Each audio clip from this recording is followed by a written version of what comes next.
Hello, good morning. Very happy gut morning to all of you. I am your host today, Arjun Dasundi, and I want to congratulate you, all of you, for completing your 14th. This is your 14th day, right? Completing your 14th day of on the morning nutrition, and I'm sure all of you are following your morning nutrition regime. You are ensuring that before you get out of the your home for your work, for your office, for your business meetings, you are ensuring that you are rejuvenating yourself and you are replenishing yourself with the all required nutrient, protein, all plant proteins, all that recipes which you are seeing, you are using them to ensure that you are building your health when you are healthy. And in this journey of morning nutrition, where we have gone through a long the path already, where we have discussed a lot of different aspects of why it is important to us to be taking our nutrition in the morning, why it is important for us to take care of our health when we are healthy, why it is important to make our healthy breakfast a nutritious breakfast. In this journey, when we have talked yesterday about our gut health, before that about our weight management, healthy weight. Okay, so I will okay, मैं हिंदी में वापस से आप सब लोगों का स्वागत करता हूँ। क्षमा चाहता हूँ कि मैं फ्लो में इंग्लिश में सारा का सारा वेलकम स्पीच बोल गया, बट मैं रिपीट करता हूँ क्विकली, जल्दी से अपने आप को। सबसे पहले मैं आपका होस्ट अर्जुन दसुंदी आपका बहुत बहुत स्वागत करता हूं इस मॉर्निंग के न्यूट्रिशन के हिंदी सेशन में। और मैं आप सब लोगों को कॉन्ग्रेचुलेट करना चाहता हूं, बधाई देना चाहता हूं आपके आपके कंटिन्यूअस या एफर्ट्स के लिए, आपके लगातार एफर्ट्स के लिए, अपनी हेल्थ को बेहतर बनाने के लिए, गुड से अच्छी से और बेहतर बनाने के लिए। और हमने पिछले 14 दिनों के की जर्नी में ये सीखा कि क्यों हमारे लिए ये बहुत इंपॉर्टेंट है कि जिससे पहले कि हम हमारे घर से बाहर निकले, अपनी हम लोग ऑफिस के लिए या बिजनेस के लिए या मीटिंग्स के लिए, उससे पहले हम इंश्योर करें कि जिस तरह से हम हमारा डेली रूटीन का ध्यान रखते हैं कि वी फॉलो, हम अपना मॉर्निंग का रूटीन फॉलो करते हैं, उसी तरह हमारा मॉर्निंग का न्यूट्रिशन का रूटीन भी फॉलो करें। इंश्योर करें कि हमने हमारे लिए जो इम्पोर्टेंट मैक्रो न्यूट्रिएंट्स हैं, प्रोटीन, फाइबर, वो हमने रिप्लेनिश कर लिए हैं। इंश्योर करें कि हमने गुड फैट और मिनरल्स और विटामिन जो है वो उस दिन के रिक्वायरमेंट के हिसाब से ले लिए हैं और हम उस दिन के लिए रेडी हैं। टिपिकली अगर आप मेरे से पूछेंगे तो मैं ये बोलूंगा कि मैं 1/3, जैसे हम बोलते हैं ना कि आपको आपको आपकी बॉडी की वेट के हिसाब से आपको प्रोटीन लेना होता है, 0.8 ग्राम पर KG of your body weight, right. तो मैं क्या करता हूँ टिपिकली, सपोज करो मेरा वेट 80 केजी है, तो 64 ग्राम मेरे लिए अगर प्रोटीन का रिक्वायरमेंट बनता है, तो मैं टिपिकली इसको डिवाइड कर लेता हूँ 1/3 पोर्शन में। मतलब कि इंश्योर करता हूँ कि at least minimum 1/3 of this requirement, इस रिक्वायरमेंट का 1/3 हिस्सा जो है वो मैं मॉर्निंग में ही रिप्लेनिश कर लूँ। तो वो मेरे लिए बनता है करीब करीब 22 ग्राम की, 20 से 22 ग्राम के आसपास का प्रोटीन रिक्वायरमेंट इन हमारे पहले मील में, राइट। तो मैं वही अपना, जो आप देख रहे थे रेसिपीज बन रही है हमारी, 2 स्कूप्स, 2.5 स्कूप्स जो प्रोटीन होता है, वो मैं अपना प्रोटीन पाउडर जो मैं लेता हूँ सुबह मॉर्निंग में, एटलीस्ट उससे ये होता है कि मेरा 1/1 जो डेली की रिक्वायरमेंट है वो सुबह सुबह ही पूरी हो जाती है। फिर rest of the thing, of course जब अब मेरा लंच है, जब मेरा डिनर है, उसमें वो बची हुई रिक्वायरमेंट को मैं पूरी करने की कोशिश करता हूँ। अगर जस्ट इन केस अगर वो नहीं पूरी हो पाता है मेरे मील के through, then I again replenish, वापस से मैं अपने आप को रिप्लेनिश करता हूँ अपने प्रोटीन के साथ में। मुझे लगता है कि प्रोटीन एक ऐसा मैक्रो न्यूट्रिएंट है और एक ऐसा न्यूट्रिएंट है कि प्रोटीन एंड वाटर, अगर आप ये दो चीजों को अपनी टॉप प्रायोरिटी में रखें, अपनी हेल्थ की, अपने न्यूट्रिशन की, तो वो बहुत सारी चीजों का टेक केयर कर लेती है। आपने देखा होगा कि कैसे प्रोटीन का हमने रोल समझा है हमारे वेट में, हमारी गट की हेल्थ में, राइट। फाइबर को जिसका कैसे रोल हमने समझा है हमारी गट की हेल्थ में। और आज जो सेशन होने वाला है वो होने वाला है बोन और जॉइंट जॉइंट हेल्थ के ऊपर। और आप देखेंगे कि उसमें भी हमारे प्रोटीन का एक बहुत बड़ा इंपॉर्टेंट रोल है। बाकी सारे न्यूट्रिएंट जो है वो भी बहुत इंपॉर्टेंट है, पर आपने स्टार्ट शुरू से देखा है कि काफी सारी जो हमारी बॉडी की रिक्वायरमेंट्स है या बॉडी के जो फंक्शनिंग है वो प्रोटीन के ऊपर बहुत ज्यादा ओवरली डिपेंडेंट करती है, राइट। और इसीलिए मैं इंश्योर करता हूँ कि बिफोर मैं अपने घर से बाहर निकलूं, अपने ऑफिस के लिए बाहर निकलूं, मैं अपना protein, fibre, multivitamin daily, multivitamin multi mineral daily और ओमेगा लेके ही अपने घर से बाहर निकलूं। सो ये था आपके लिए आज का थोड़ा सा मेरा मॉर्निंग न्यूट्रिशन रूटीन और मैं क्या करता हूँ उसको शुरू करने के लिए। बट आज मैं आपको अगेन एक बार फिर से स्टेज पे इनवाइट करना चाहूंगा डॉक्टर श्याम को।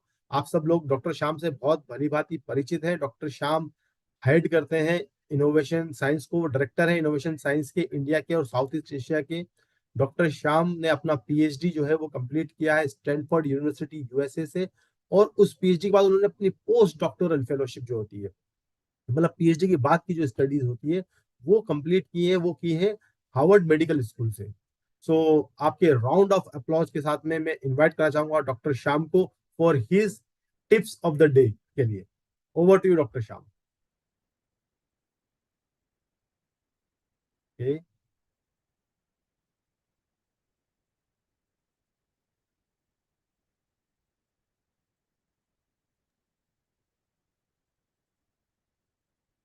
गुड मॉर्निंग एवरीवन, सबको मेरे तरफ से बहुत बहुत बधाई। आप यहाँ हैं, इसके मतलब है कि आप ये बहुत सीरियस ले रहे हैं। मैं तो बहुत खुश हूँ ये सुनकर, ये देखकर। आज आज आज और एक स्पेशल आपको एक सोच है मेरे तरफ से। लेकिन उससे पहले मैं एक हिस्सा बता दूं। मेरे अंकल आया हुआ है यहाँ टेक्सास से। तो मैंने उनको बताया कि उनको पूछा कि आप मॉर्निंग में क्या खाते हैं। उन्होंने बोला कि मैं ओट्स खाता हूँ, मैं उपमा खाता हूँ। तो मैंने सोचा आपका प्रोटीन कहाँ है। तो उनको जरा सरप्राइज हो गया, इसमें तो प्रोटीन है। तो मैंने बोला कहाँ है प्रोटीन, ये तो इसमें तो मुझे कुछ प्रोटीन ही दिखाई नहीं रहा है।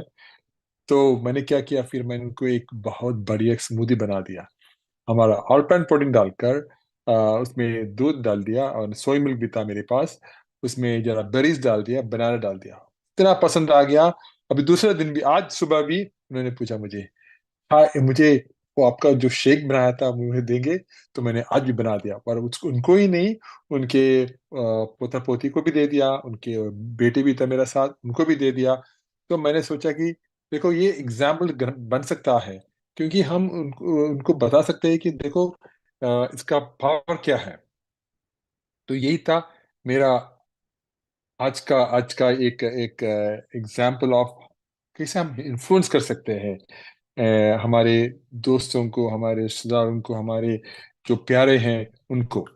लेकिन आज का स्पेशल स्पीकर है डॉक्टर निकिता मेहरा। डॉक्टर निकिता मेहरा हमसे कुछ स्पेशल बात करेंगे बोन और जॉइंट के बारे में, और उनका उनका इम्पोर्टेंस मॉर्निंग न्यूट्रिशन से। लेकिन लेकिन निकिता आने से पहले मेरा और एक सोच था आज। तो एक स्टडी था, बहुत बढ़िया स्टडी था। ये स्टडी जामा इंटरनल मेडिसिन में पब्लिश हुआ था। बहुत सारे ऑथर्स थे उसमें। कोई मुझे लग रहा है स्टैनफोर्ड से थे, और कोई बहुत सारी यूनिवर्सिटी से थे। लेकिन एक जबरदस्त स्टडी था, क्योंकि ये हमें सिखाते हैं कि अर्ली न्यूट्रिशन का इम्पोर्टेंस क्या है। तो उन्होंने क्या किया इस ग्राउंड ब्रेकिंग स्टडी में, 90 एडल्ट, 90 एडल्ट जिन्हें ओबेसिटी थी, ओबेसिटी थी, ने उनको रैंडमाइज क्लिनिकल ट्रायल में बुलाया था। उन्होंने क्लिनिकल ट्रायल बुलाया, और उन्होंने क्या किया, उन्होंने इस ग्रुप को दो कर दिया।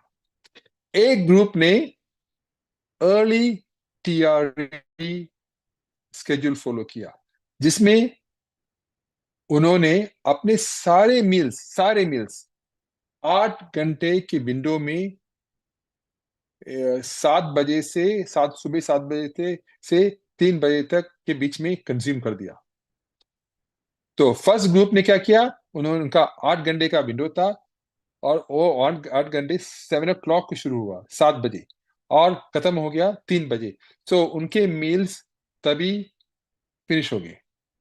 फिर दूसरा ग्रुप ने उन्होंने बोला, दूसरा ग्रुप बोला आप 12 घंटे के से ज्यादा का ईटिंग विंडो लगा दो, नो प्रॉब्लम। तो 1 घंटे था, 8 8 आवर्स का, सुबह से शाम तक, 3 बजे तक। फिर दूसरे था 12 घंटे और उससे ज्यादा सेल्फ सिलेक्टेड ईटिंग।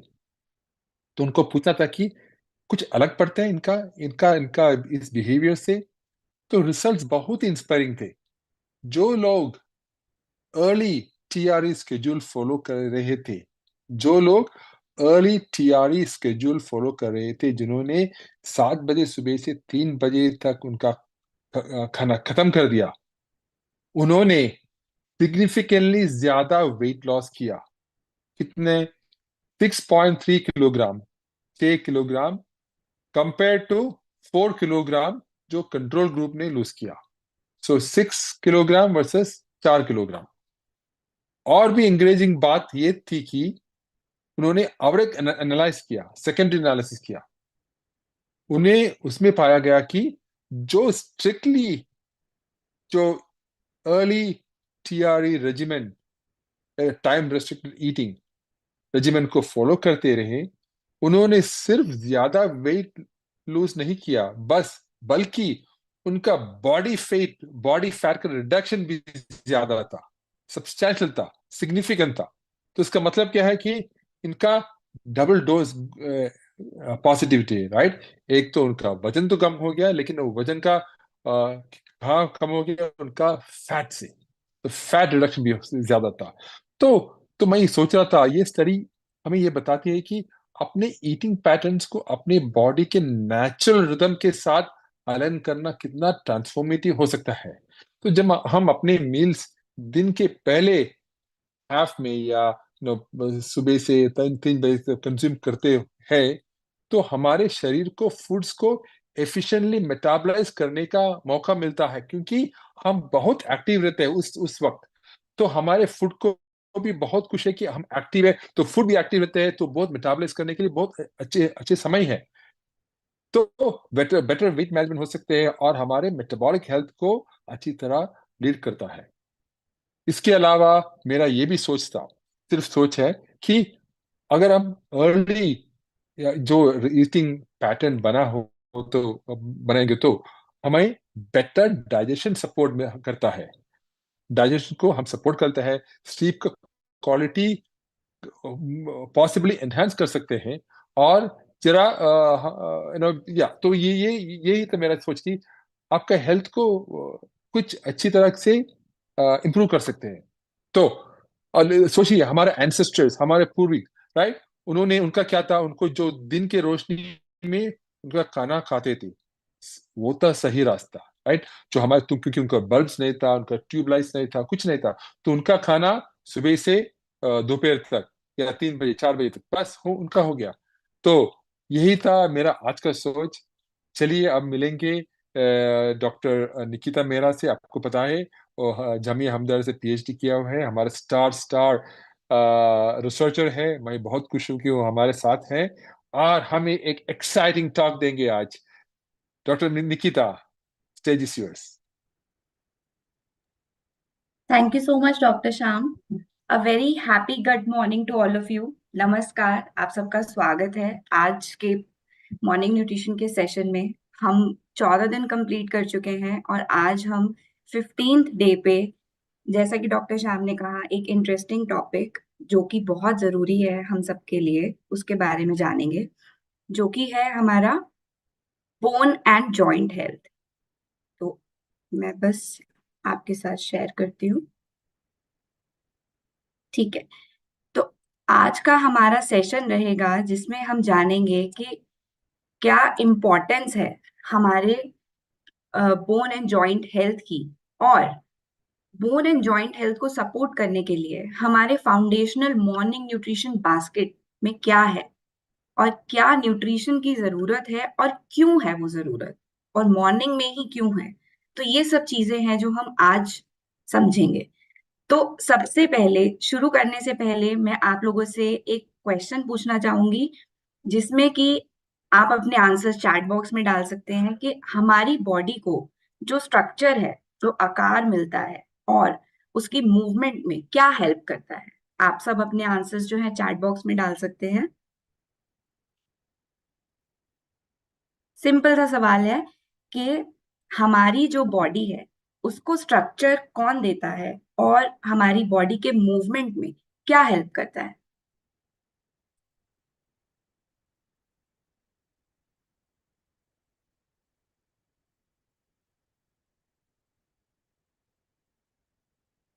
ओके, अब मुझे आंसर मिलने शुरू हो गए हैं।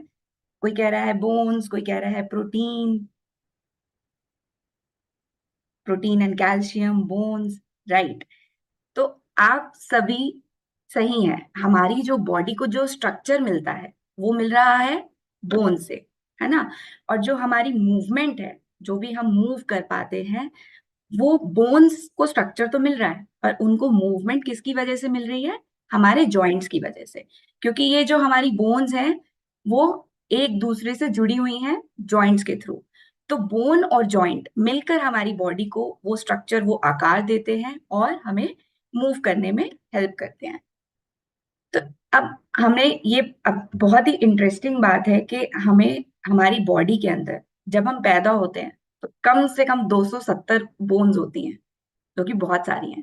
पर जैसे जैसे हम धीरे धीरे बड़े होते हैं तो वो छोटी छोटी बोन्स जो होती हैं वो आपस में जुड़ जाती हैं और वो 270 से 206 हड्डियां हो जाती हैं। तो 206 हड्डियां हैं हमारे इस शरीर में, जो कि आप समझ सकते हैं कि कितनी जरूरी है, उनकी सेहत कितनी जरूरी है। अब एक और सवाल मैं आप लोगों से पूछना चाहूंगी शुरू करने से पहले कि क्या बोन एक रिजिड और हार्ड स्ट्रक्चर है? क्या वो ठोस है? हाँ या ना में आप अपना आंसर दे सकते हैं चैट बॉक्स में। क्या बोन एक रिजिड और हार्ड स्ट्रक्चर है?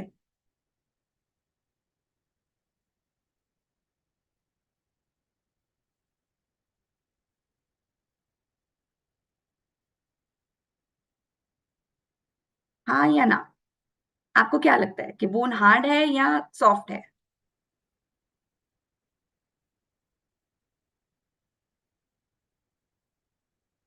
ओके, बहुत ही मिक्स्ड रिस्पॉन्सेज आ रहे हैं। कोई कह रहा है हाँ, कोई कह रहा है नहीं।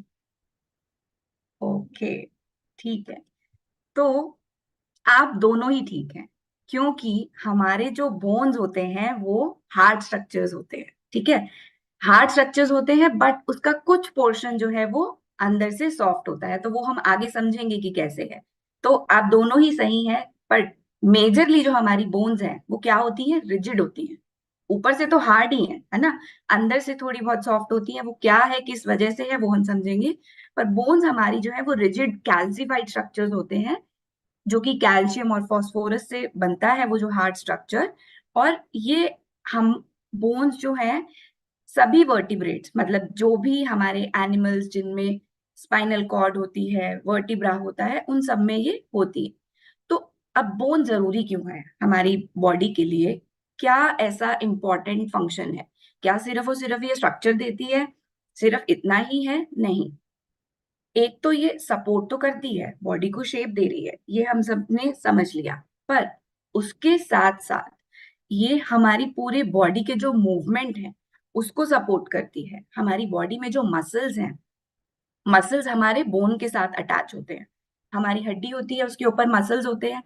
अब जो भी आपको मूवमेंट करना है, मसल्स के मूवमेंट के लिए आपको बोन का सपोर्ट चाहिए। अगर बोन नहीं होगा तो आप मूव नहीं कर पाएंगे। उसके साथ साथ जो हमारे असेंशियल मिनरल्स हैं, जो बहुत जरूरी मिनरल्स होते हैं, जो हमारी बॉडी को चाहिए बॉडी की फंक्शनिंग के लिए, वो इनको स्टोर करके रखती है। तो जैसे कि कैल्शियम, मैग्नीशियम, आगे हम समझेंगे कि किस तरीके के मिनरल्स हैं जो हमारी बोन को चाहिए, तो उन सबको ये स्टोर करके रखती है। और इसके साथ साथ हमारा जो बोन का अंदर का हिस्सा होता है उसमें क्या होता है? बोन मैरो होता है। अब वो बोन मैरो जो अंदर का हिस्सा होता है वो हमारी बॉडी के सेल्स को बनाने में हेल्प करता है। कुछ सेल्स ऐसे जैसे कि स्टेम सेल्स हो गए या ब्लड सेल्स। इजी तरीके से आप समझ सकते हैं कि जो भी हमारी बॉडी के अंदर ब्लड सेल्स बन रहे हैं वो हमारे बोन मैरो में बनते हैं। तो इसलिए हमारी बोन्स जो है वो बहुत ज्यादा जरूरी है। अब ये एक और सवाल आप लोगों से कि बोन किसकी बनी हुई होती है। अभी मैंने आपके साथ डिस्कस किया है, तो चलिए देखते हैं कि आप में से कितने लोग सही जवाब देते हैं कि बोन किसकी बनी है।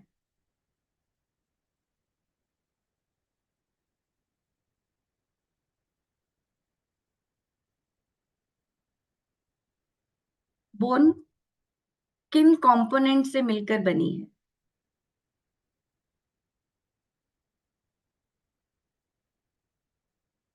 ओके, सो अब आंसर्स आने शुरू हो गए हैं। पीपल आर सेइंग कि कैल्शियम। ओके, आप मैक्सिमम लोग जो है वो बोल रहे हैं कैल्शियम, और आप ठीक हैं। पर कैल्शियम के अलावा भी हमारी बोन्स में बहुत सारी चीजें होती हैं, तो वो क्या है देखते हैं। अब बोन जो है हमारी, हमने अभी समझा कि मैक्सिमम जो बाहर का हिस्सा है वो हार्ड है, रिजिड है ना, कॉम्पैक्ट है। तो 80% हिस्सा जो है हमारी बोन का वो कॉम्पैक्ट है, और जो 20% हिस्सा होता है वो स्पॉन्जी होता है। तो जो हमारा बाहर का हिस्सा है उसमें क्या है, हमारे मिनरल्स होते हैं। मिनरल्स में मेनली होता है कैल्शियम एंड फास्फोरस, जिसको हम हाइड्रोक्सी एपेटाइट बोलते हैं। तो कैल्शियम और फास्फोरस मिलकर हमारा वो हार्ट स्ट्रक्चर बनाते हैं। उसमें कुछ हद तक पानी भी होता है, और उसके साथ साथ हमारे बोन में प्रोटीन भी होता है।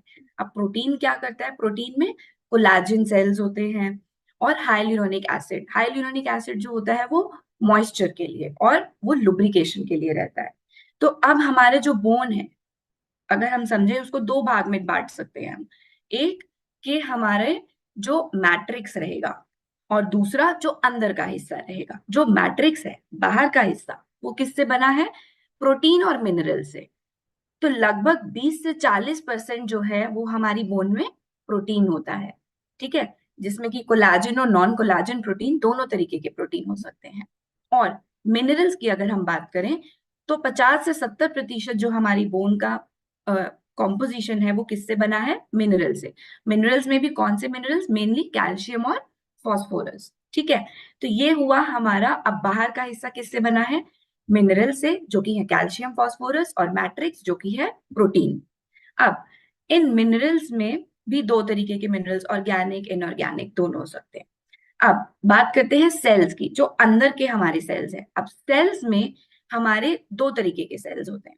एक होते हैं ओस्टियोब्लास्ट, और एक होते हैं ओस्टियोक्लास्ट। तो आप इनको किस तरीके से समझ सकते हैं कि एक सेल होता है जो कि हमारी बोन को बनाने में मदद करता है, वो हुआ ओस्टियोब्लास्ट। और एक हुआ जो हमारी बोन को ब्रेक करने में हेल्प करता है। मतलब ब्रेक करने में, अब आप सोचेंगे ब्रेक करने की क्या जरूरत है। ब्रेक करने का मतलब कि उसमें कुछ रीमॉडलिंग की जरूरत है, कोई बॉडी में वियर एंड टीयर हो गया, तो उसको पूरा करने के लिए, मतलब उसको ब्रेक करने के लिए, खराब हिस्से को हटाने के लिए, और नए आपको बोन को रीजनरेट करने के लिए ब्लास्ट काम करेंगे, और बोन को रीमॉडलिंग करने के लिए ओस्टियोक्लास्ट काम करेंगे। तो ये है हमारा जिससे बोन बनता है, और इसके साथ साथ 5 से 10% जो है हमारी बोन के अंदर पानी होता है। तो ये हमने समझ लिया कि बोन क्या है। तो अब ओस्टियोक्लास्ट और ओस्टियोब्लास्ट आप कैसे समझ सकते हैं, सिंपल सा है। जैसे कि आपको बिल्डिंग बनानी है ना, बिल्डिंग बनाने के लिए आपको रॉ मटेरियल चाहिए। तो रॉ मटेरियल हमारी बोन के लिए क्या रहेगा, प्रोटीन, कोलाजन, हाइड्रोक्सी एपेटाइट, मतलब कैल्शियम फॉस्फोरस। तो ये सब हमारी बोन के लिए रॉ मटेरियल हुए। पर अब इसको बनाने के लिए आपको जो है कोई मदद चाहिए कि कौन इस रॉ मटेरियल को यूज करके बनाएगा। तो वो कौन बनाता है, हमारे ओस्टियोब्लास्ट। ये हमारा मेंटेनेंस क्रू है, मतलब बोन बिल्डिंग में हेल्प करेगा इन रॉ मटेरियल्स को यूज करके। और यहीं अगर इन रॉ मटेरियल्स को तोड़कर नए रॉ मटेरियल्स लाने हैं, तो उससे पहले आपको ये तोड़ना पड़ेगा। तो उसको तोड़ने के लिए जो रीमॉडलिंग करनी है, उसमें कौन मदद करेगा, ओस्टियोक्लास्ट। ठीक है, अब ये हमने समझ लिया कि बोन हमारा क्यों जरूरी है और किससे बना है। तो एक और सवाल आप लोगों से कि क्या ये living and non living structure है, क्या बोन लिविंग स्ट्रक्चर होती है या नॉन लिविंग होती है?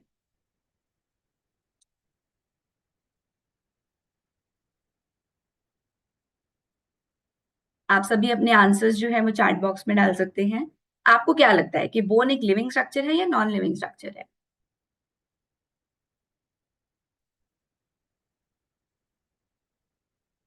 Yes, bone is a very good. तो अभी आंसर्स आने शुरू हो गए हैं, मैक्सिमम आंसर्स बोल रहे हैं कि लिविंग स्ट्रक्चर, राइट। अब हमारी बॉडी में है, जैसे कि हेयर है, हमें पता नहीं चलता है ना, कि बट लेकिन वो भी लिविंग है, ग्रो करते हैं। लाइकवाइज हमारी बोन जो है वो लिविंग स्ट्रक्चर है। तो आइए समझते हैं कि अब बोन रीमॉडलिंग क्या होता है ना, बोन ब्रेकडाउन में क्या होता है। ऐसा ये आपको फिगर देखकर बहुत ही कॉम्प्लिकेटेड लग रहा होगा, बट बहुत ही सिंपल है। क्या होता है कि हमारे जो बोन है उसमें क्या होता है, हमारी बॉडी के अंदर चेंजेस होते हैं। हमारी बॉडी में हार्मोनल चेंजेस हैं, या हमारी बॉडी ग्रो कर रही है ग्रोइंग एज में, तो हमारी बॉडी को सिग्नल्स मिलते हैं। तो ओस्टियोक्लास्ट जो है वो क्या करेंगे, हमारे जो ऑलरेडी लाइनिंग सेल्स हैं उनको सिग्नल मिलेगा, वो ओस्टियोक्लास्ट काम करना शुरू करेंगे, वो ब्रेक डाउन करेंगे। अब क्या होगा, वो ब्रेक डाउन करेंगे तो ओस्टियोब्लास्ट का काम क्या है, उन बोन्स को वापस से बनाना। तो वो क्या करेंगे, दोबारा से जो हमारे मिनरल्स हैं, जो भी रॉ मटेरियल है, प्रोटीन, कैल्शियम, फास्फोरस, मैग्नीशियम, इन सबको यूज करके वो क्या करेंगे, हमारे बोन को दोबारा से बनाना चालू करेंगे। तो ओस्टियोब्लास्ट उन सब मटेरियल्स को यूज करेंगे और वो दोबारा से हमारे बोन जो है वो बनने लग जाती है। तो ये कंटिन्यूअस साइकिल रहती है हमारी बॉडी में। बॉडी हमारी कंटिन्यूअस काम करती है, तो ऐसे ही हमारे बोन्स में ये बोन का रीमॉडल होना और बोन का फॉर्मेशन होना, ये कंटिन्यूअस प्रोसेस है और बैलेंस रहता है काफी हद तक हमारे अर्ली स्टेजेस ऑफ लाइफ में। वो हम समझेंगे कैसे। तो ये प्रोसेस जो है वो कंटिन्यूअस है। ओस्टियोक्लास्ट जो है वो हमारे बोन को जहां पर जरूरत नहीं है उनको रीमॉडल करते रहेंगे, उनको ब्रेक डाउन करेंगे, और साथ ही साथ हमारे ओस्टियोब्लास्ट जो हैं वो एक्टिव होंगे, और हमारी बॉडी से जो न्यूट्रिशन हम उनको प्रोवाइड करेंगे बॉडी को, उनको यूज कर कर वो बोन को फॉर्म करना शुरू करेंगे। और इसी के साथ साथ हमारा जो रीमिनरलाइजेशन होता रहता है, रीमिनरलाइजेशन कैसे होगा, वही कैल्शियम, फास्फोरस, उन सबको वो यूज करके हमारे जो बोन को फॉर्म करना शुरू करेंगे। तो ये हमारा साइकिल है कि ब्रेकडाउन होगा, बोन फॉर्म होगा और रीमिनरलाइज होगा। अब क्या होता है कि जब हम अर्ली एजेस में हैं, हम ग्रोइंग एज में होते हैं, तो हमारी जो बोन होती है उसका ब्रेकडाउन और बोन फॉर्मेशन वो बैलेंस रहता है। तो अगर आप जैसे कि इस इमेज में देख सकते हैं कि लेफ्ट हैंड साइड में जो ये इमेज है वो क्या कहती है कि हमारा जो बोन की डेंसिटी है ना, बोन का स्ट्रक्चर है वो बराबर है, और राइट हैंड साइड में भी लगभग बराबर है। मतलब जितना बोन हमारा ब्रेक डाउन हो रहा है उतना ही बोन हमारा फॉर्म हो रहा है। तो उससे क्या रहता है, ये बैलेंस रहता है, हमारे बोन की डेंसिटी में फर्क नहीं पड़ता है। बट जैसे जैसे हमारी एज बढ़ती है, हमारी बॉडी के अंदर हार्मोनल चेंजेस होते हैं, या हमारी बॉडी के अंदर न्यूट्रिशन नहीं जा रहा है, हमारी बॉडी का वेयर एंड टीयर बढ़ जाता है, तो उससे क्या होता है, जब ऐसा होता है तो हमारी बॉडी में जो ब्रेकडाउन है, मतलब कि ओस्टियोक्लास्ट की एक्टिविटी वो बढ़ जाती है, और ओस्टियोब्लास्ट की एक्टिविटी मतलब बोन को फॉर्म करना वो कम हो जाती है। तो उससे क्या होता है, धीरे धीरे हमारी जो बोन की डेंसिटी है वो कम होने लग जाती है, और वो ज्यादा उसके टूटने के चांसेस जो है वो बढ़ जाते हैं, बोन ब्रेक होने के चांसेस बढ़ जाते हैं, या इजीली आपकी बोन फ्रैक्चर हो जाती है ना, फ्रैक्चर हो जाएंगी, आपको पेन होने लगता है। तो ये क्यों होता है, क्योंकि एज के साथ साथ हमारी बोन की ब्रेकडाउन एक्टिविटी बढ़ जाती है और बोन फॉर्म करने की एक्टिविटी कम हो जाती है।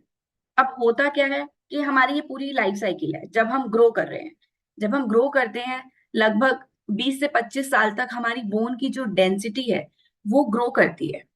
हम ग्रोइंग एज में है तो हमारी बोन्स भी ग्रो कर रही हैं, मिनरल डिपोजिशन बढ़ रहा है, जो भी हम अपना न्यूट्रिएंट्स लेते हैं तो हमारी बोन्स में जाके वो स्टोर होता है। तो हमारे बोन्स की जो मिनरल डेंसिटी है वो बहुत ज्यादा होती है, पीक पर होती है जब हम 20 से 30 साल तक के होते हैं, तब ये हमारी ज्यादा होती है। और हालांकि ये जो वैल्यू है वो मेल्स में और फीमेल्स में वेरी करती है, मेल्स में थोड़ी ज्यादा रहती है, फीमेल्स में थोड़ी कम रहती है, बट 20 से 30 साल में आपकी मैक्सिमम बोन डेंसिटी होती है।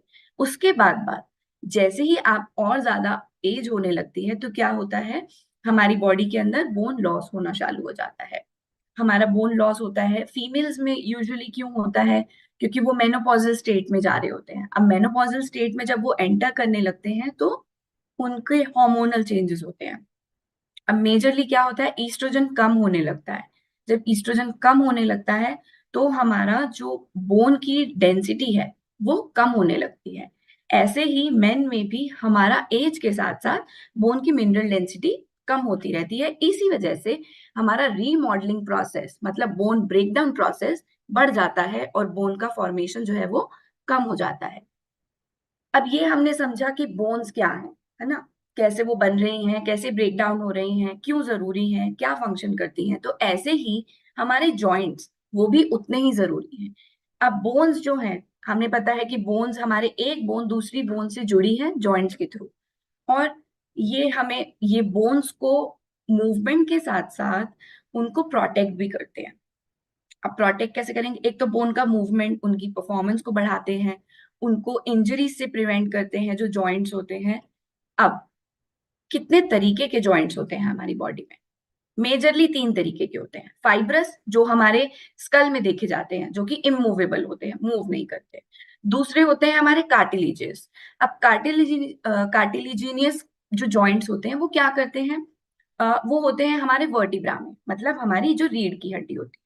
अब उसमें क्या है कि एक वर्टिब्रा से दूसरे वर्टिब्रा को जुड़ने के लिए उसमें एक स्पॉन्जी और ये कुशनिंग चाहिए होती है बोन्स में। क्यों?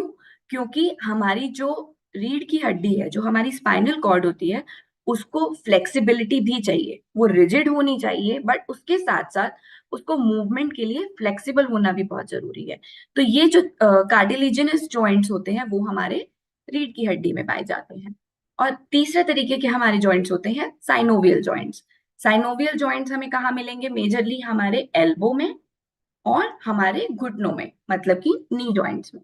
तो अब क्या है कि ये हमारे जॉइंट्स जो हैं, इसके अंदर फ्लूइड होता है, मूवमेंट के लिए हेल्प करते हैं, और जिससे कि, क्योंकि ये जॉइंट्स जो हैं मेजर जॉइंट्स हैं जहां मैक्सिमम मूवमेंट रहता है लेग्स एंड हैंड्स में, तो इसलिए ये जॉइंट्स जो है वो इजी मूवमेंट के लिए हेल्प करते हैं। और इसके साथ साथ इसके अंदर साइनोवियल फ्लूइड होता है जो इसको लुब्रिकेट करता है, कि जिससे कि बोन आपस में टकराकर इंजरी ना हो। तो इसलिए हमारे जॉइंट्स जो है वो भी बोन के साथ साथ इक्वली इंपॉर्टेंट है। अब क्या होता है कि जैसे साइनोवियल जॉइंट है, अब एज के साथ साथ क्या होता है, हमने जो हमारा बोन है, अगर आप जैसे कि यहाँ पर देख सकते हैं, ये हमारी बोन है, इसके बीच में ये कार्टिलेज है। अब कार्टिलेज किससे बना है, हमारा कार्टिलेज लिगामेंट्स ये हमारे प्रोटीन से बने हैं, है ना। तो मूवमेंट जो है वो हमारी प्रोटीन उतने ही जरूरी है, क्योंकि वो उसको बाइंड करके रखेंगे बोन को। और उसके साथ साथ हमारे यहाँ पर साइनोवियल फ्लूइड होता है। अब एज के साथ साथ क्या है कि अगर आप प्रोटीन डेफिशिएंट है, या आप प्रॉपर हाइड्रेशन नहीं है, या प्रॉपर न्यूट्रिशन आपको नहीं मिल रहा है, तो क्या होता है कि ये हमारा जो साइनोवियल फ्लूइड है ये कम होने लगेगा या ड्राई होने लगेगा, और आपके जो कार्टिलेजेस है वो वीक होने लगेंगे। तो उसकी वजह से क्या होगा, ये जो हमारे बोन के बीच में एक गैप होता है जो कि जरूरी है उसके इजी मूवमेंट के लिए, अभी वो क्या होने लगेगा, कम होने लगेगा। तो उसकी वजह से क्या होगा, आपको साइनोवाइटिस, मतलब कि इन्फ्लेमेशन होने लगेगी। जो हमारे साइनोवियल जॉइंट है उसमें वो आपस में रब करते हैं, उसकी वजह से इंजरी होती है और इन्फ्लेमेशन हो सकती है। तो उस वजह से आपको जॉइंट पेन होने लगेगा और आपको बहुत दिक्कतें होने लग जाती हैं। तो अब कार्टिलेज जो है, अभी हमने समझा कि कार्टिलेज जो है वो बहुत जरूरी है ना, क्योंकि बोन जो है वो हमारी फ्लूइड के साथ साथ जो जुड़ी है, जो फाइब्रस स्ट्रक्चर जिससे वो बनी है, वो आपस में मूव कर पा रही है या जॉइंट है, वो है कार्टिलेज। अब कार्टिलेज का एक इंपॉर्टेंट कॉन्स्टिट्यूएंट होता है, वो है ग्लूकोसामीन। ग्लूकोसामीन जो है वो हमारे कार्टिलेज को बनने में मदद करता है, वो हमारे कार्टिलेज का बिल्डिंग ब्लॉक है। तो आपके बॉडी के अंदर ग्लूकोसामीन होना सफिशिएंट अमाउंट में जरूरी है, क्योंकि वो कार्टिलेज को बनने में मदद करेगा। अगर कार्टिलेज सही रहेगा तो आपके जॉइंट की हेल्थ जो है वो सही रहेगी। इसके साथ साथ अगर इन्फ्लेमेशन है, तो इन्फ्लेमेशन हो रही है, तो उसके लिए आप क्या कर सकते हैं, जैसे कि बॉसविलिया। अब बॉसविलिया जो है वो क्या है, एक फाइटोन्यूट्रिएंट है। फाइटोन्यूट्रिएंट का काम क्या होता है, हम पहले भी समझ चुके हैं कि वो एक एंटीऑक्सीडेंट का काम करते हैं। एंटीऑक्सीडेंट का काम करने का मतलब कि बॉडी में जो इन्फ्लेमेशन है उसको कम करेंगे। इन्फ्लेमेशन कम करेंगे तो हेल्दी स्टेट में रहेगा, और ओस्टियोक्लास्ट की जो एक्टिविटी है वो भी कम रहेगी, क्योंकि जब बोन आपस में टकराएंगी तो क्या होगा, बोन का ब्रेकडाउन होना शुरू होने लग जाएगा। तो बोन का ब्रेकडाउन शुरू होगा, बोन में इन्फ्लेमेशन होगी, और उसकी वजह से आपको जॉइंट प्रॉब्लम्स होने लग जाएंगी। तो इसलिए कार्टिलेज जरूरी है। तो कार्टिलेज के लिए बनाने के लिए आपको ग्लूकोसामीन चाहिए होगा, और जो इन्फ्लेमेशन हो रहा होगा उसको ठीक करने के लिए आपको बॉसविलिया जैसे कंपोनेंट्स की जरूरत पड़ती है। अब कुछ फैक्टर्स हैं। अब ये हमने समझा कि बोन जरूरी, जॉइंट जरूरी क्यों है, पर ऐसी क्या चीजें हैं जो हमारे जॉइंट और बोन हेल्थ को अफेक्ट करती हैं। बोन एंड जॉइंट हेल्थ हमने जैसे अभी समझा कि एज के साथ साथ जो है वो उसमें फर्क आता है, या जेंडर जो है उसकी वजह से इसमें चेंज होता है, मेल्स या फीमेल्स में, फीमेल में हार्मोनल चेंजेस ज्यादा होते हैं, उस वजह से हमारे जो बोन और जॉइंट हेल्थ है वो बहुत ज्यादा मैटर करती है। एथनिसिटी मतलब कि आप किस रीजन से आ रहे हैं, आपका क्या जेनेटिक मेकअप है, उसकी वजह से भी। आप फैमिली हिस्ट्री, अगर फैमिली में ही आपके किसी को जॉइंट प्रॉब्लम है या बोन डेंसिटी उनकी कम है, और आपको भी अगर वैसे ही जीन्स मिले हैं, तो आपके अंदर भी चांसेस है कि आपको बोन एंड जॉइंट हेल्थ की प्रॉब्लम हो सकती है। और यहीं अगर हम बात करें स्मॉलर बॉडी फ्रेम, मतलब कि अगर आपकी बॉडी फ्रेम छोटा है तो एज कंपेयर टू जिनके बॉडी फ्रेम बड़े हैं, आपकी बोन्स जो हैं वो कम है, बोन्स कम है, तो उसमें मिनरल्स का डिपोजिशन भी कम रहेगा। जितना जितना ज्यादा सरफेस एरिया उतना ज्यादा एब्जॉर्प्शन।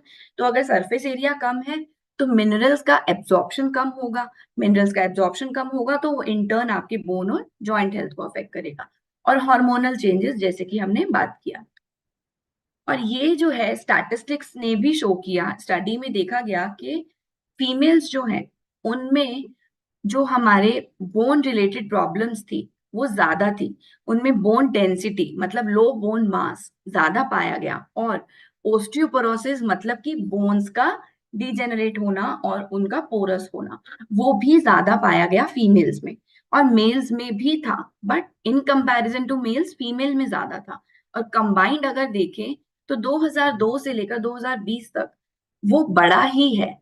और इसके साथ साथ एज के अगर हम बात करें, राइट हैंड साइड में जो ग्राफ है वो ये बताता है कि जैसे जैसे हमारी एज बढ़ती है, जो ये ग्रीन कलर के बार्स है, हरे बार्स जो है वो क्या दिखा रहे हैं, नॉर्मल बोन डेंसिटी, मतलब कि बोन मिनरल डेंसिटी आपकी नॉर्मल। और जो पीले बार्स हैं वो दिखा रहे हैं ओस्टियोपिनिया, मतलब बोन डेंसिटी का कम होना। और जो लाल है वो दिखा रहे हैं ओस्टोपोरोसिस, मतलब बोन्स की डेंसिटी बहुत ज्यादा कम हो जाना, और ओस्टियोपोरोसिस हो जाना मतलब कि हॉलो बोन्स डेवलप होने लग जाना। तो ये क्या है, ये देखा गया कि एज के साथ साथ जैसे जैसे हम एज की तरफ बढ़ते हैं हमारी जो मिनरल डेंसिटी है वो कम होती जाती है, ओस्टियोपीनिया के चांसेस हमारे बढ़ते जाते हैं, और लाइकवाइज हम ओस्टियोपोरोसिस की ओर जा रहे हैं। तो एज जो है वो एक बहुत इंपॉर्टेंट फैक्टर है।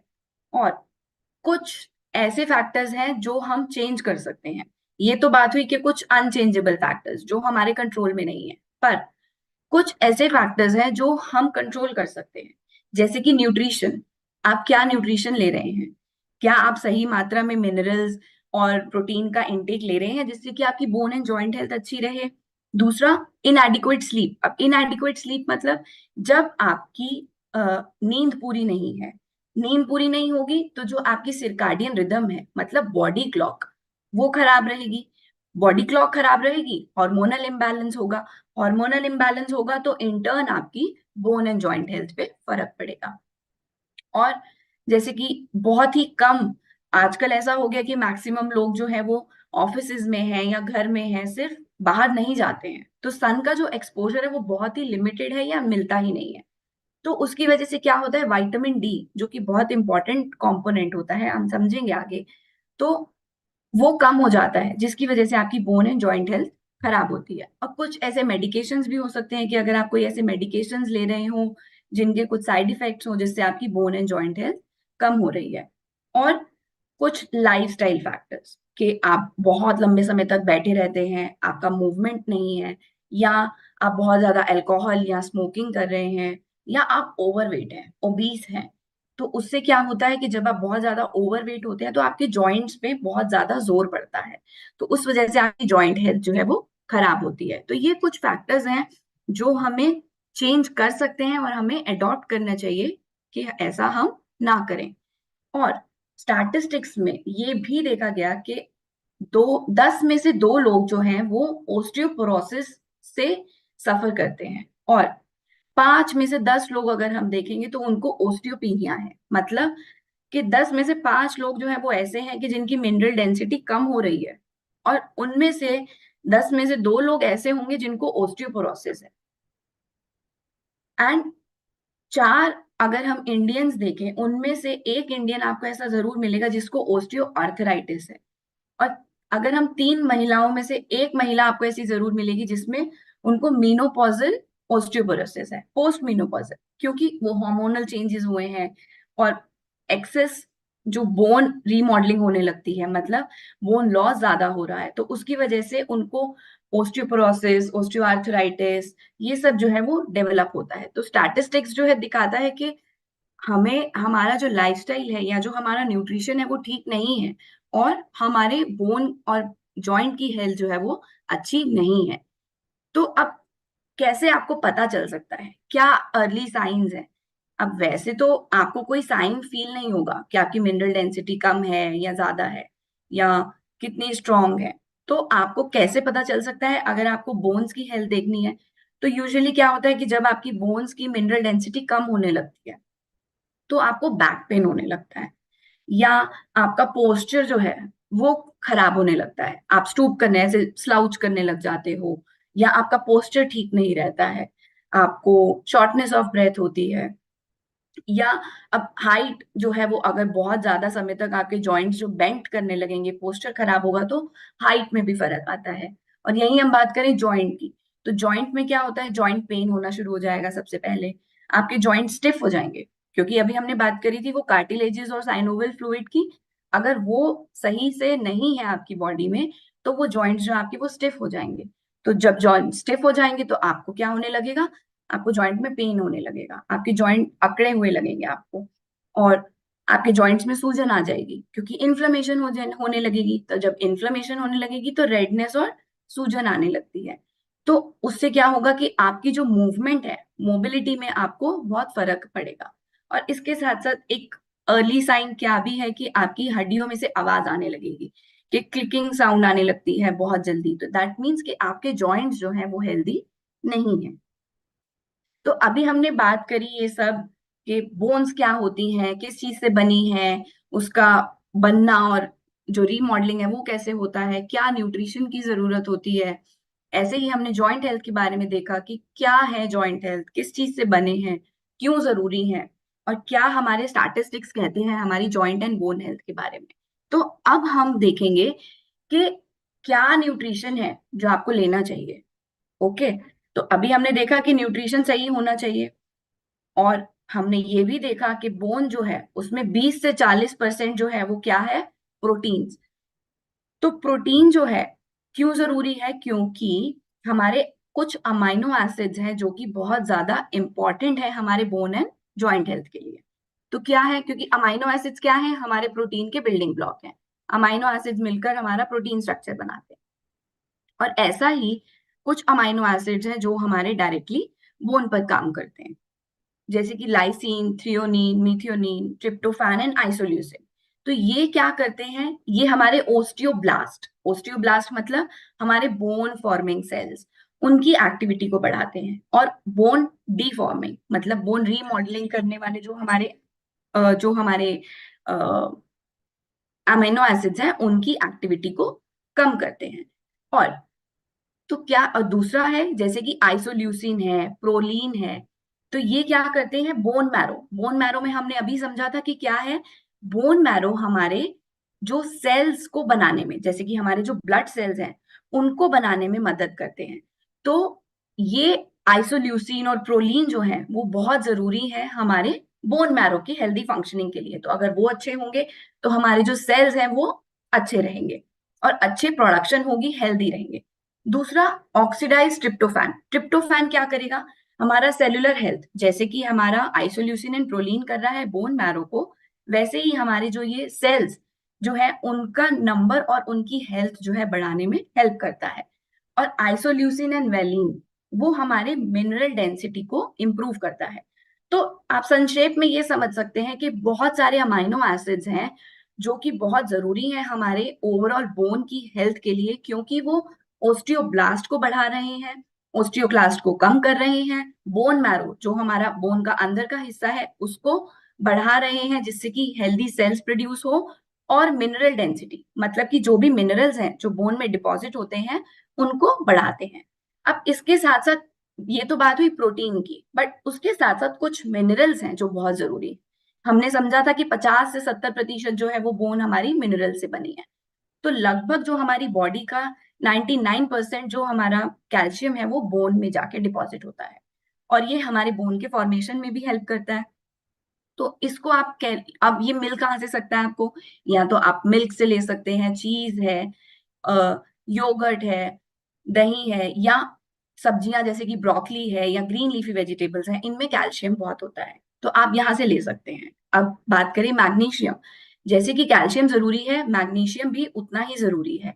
हमारा जो 60% बॉडी का मैग्नीशियम है वो हमारे बोन्स में ही होता है, और ये हमारे विटामिन डी को एक्टिव फॉर्म में कन्वर्ट करने में हेल्प करता है। इसके साथ साथ जो हमारी बोन की मिनरल डेंसिटी है उसको भी इंप्रूव करने में हेल्प करता है। तो अब अगर आपको मैग्नीशियम लेना है तो आप कैसे ले सकते हैं?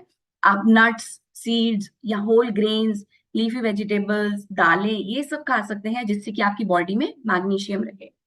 इसके साथ साथ एक इंपॉर्टेंट विटामिन है जो कि है विटामिन डी। अब विटामिन डी जो है, कैल्शियम हमारी बोन में है, पर बोन के अंदर कैल्शियम एब्जॉर्ब हो और उसकी मिनरल डेंसिटी बराबर रहे, उसके लिए विटामिन डी बहुत जरूरी है, और ये बोन के ग्रोथ में और उसके रीमॉडलिंग में भी हेल्प करता है।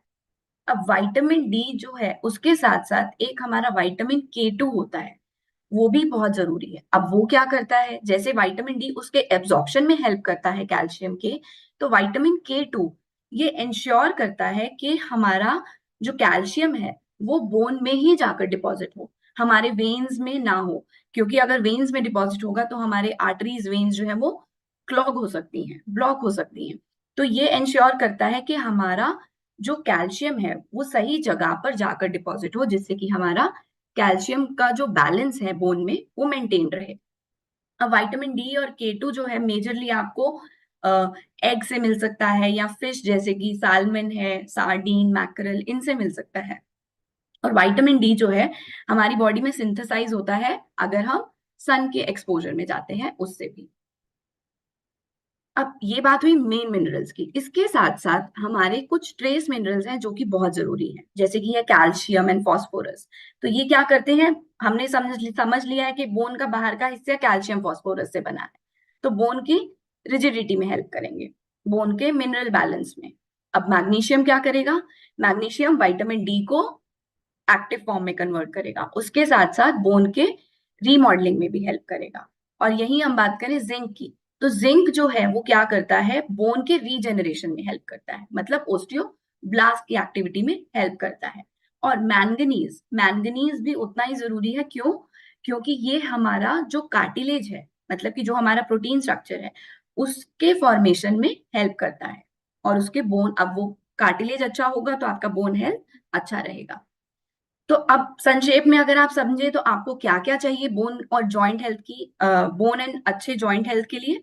आपको चाहिए कैल्शियम, आपको चाहिए मैग्नीशियम, आपको चाहिए विटामिन के2 सही जगह पर ले जाने के लिए, विटामिन डी कैल्शियम एब्जॉर्ब करने के लिए, ट्रेस मिनरल्स सेलुलर फंक्शन के लिए क्योंकि वो हमारा बोन की रीमॉडलिंग एंड रीजेनरेशन में हेल्प करेंगे, अमाइनो एसिड्स क्यों? क्योंकि वो हमारा प्रोटीन स्ट्रक्चर बनाने में हेल्प करेंगे, कार्टिलेजेस, और कोलाजन जो हमने कार्टिलेज बात करी, कार्टिलेज बनने के लिए ग्लूकोसामीन भी बहुत जरूरी है, और जॉइंट्स में इन्फ्लेमेशन कम करने के लिए फाइटोन्यूट्रिएंट्स जैसे कि बॉसविलिया। तो ये सभी कंपोनेंट्स हैं जो हमारे बोन एंड जॉइंट हेल्थ के लिए चाहिए। तो बट लेकिन सवाल ये है कि क्या हमें ये सही न्यूट्रिएंट्स मिल रहे हैं? क्या हमें सभी न्यूट्रिएंट्स हमारी डाइट के थ्रू मिलते हैं? नहीं, क्योंकि स्टैटिस्टिक्स कहता है कि 10 में से 8 लोग जो है वो हमारे इंडिया में प्रोटीन डेफिशिएंट है। और 9 लोगों को तो 10 में से 9 लोगों को ये भी नहीं पता है कि उनको कितना प्रोटीन डेली बेसिस पे लेना चाहिए। और यही हम बात करें माइक्रो न्यूट्रिएंट्स की, तो 10 में से 8 लोग जो है वो माइक्रो न्यूट्रिएंट डेफिशिएंट है। मतलब कि हमें सही मात्रा में पोषण नहीं मिल रहा है। 4 में से 3 लोग ऐसे हैं जिनको विटामिन डी की डेफिशिएंसी, और 2 में से 1 ऐसा मिलेगा जिसमें कैल्शियम की डेफिशिएंसी है।